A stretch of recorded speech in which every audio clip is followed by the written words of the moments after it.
ছয় জনগোষ্ঠীৰ জনজাতিকৰণ মানি লোৱা নহ'ব বুলি শ্লোগান প্ৰতিবাদকাৰীৰ তিনি সংগঠনৰ ৩ শতাধিক লোকে সাব্যস্ত কৰে তীব্ৰ প্ৰতিবাদ।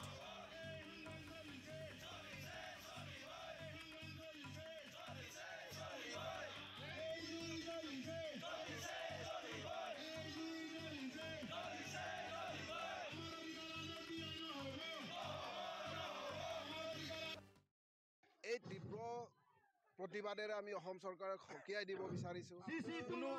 কোনো কাৰণতে ছয় জনগোষ্ঠীৰ জনজাতিকৰণৰ প্ৰস্তাৱ আমি মানি লোৱা নহ'ব। কোনো কাৰণতে ছয় জনগোষ্ঠীৰ জনজাতিকৰণৰ প্ৰস্তাৱ SC কৰাৰ নামত 14টা অসমৰ জনগোষ্ঠীসকলৰ অধিকাৰ খৰ্ব কৰাটো আমি কোনো কাৰণতে মানি লোৱা নহ'ব। ইয়াৰ কাৰণে অসম চৰকাৰ হুঁচিয়াৰ থাকক। আমি অহা 25 নৱেম্বৰলৈ আমি চাই আছোঁ। 25 নৱেম্বৰত যদি আমাৰ দাবী মানি নলয় তেতিয়াহ'লে আমি এই চৰকাৰখনৰ বিৰুদ্ধে মাত মাতিবলৈ বাধ্য হ'ম। 140 লাখ এই কথাবিলাক লৈ মেলি যদিহে আমাক এই 14টা জনগোষ্ঠীক অৱহেলা কৰে তেতিয়াহ'লে ইয়াতকৈ আমি এই 14টা জনগোষ্ঠীয়ে এক হৈ মেলি অসমখন জ্বলাই দিম। টোটেলি আমাৰ কথাই মানে আসাম টক্স আপোচবিহীন অসম কণ্ঠ।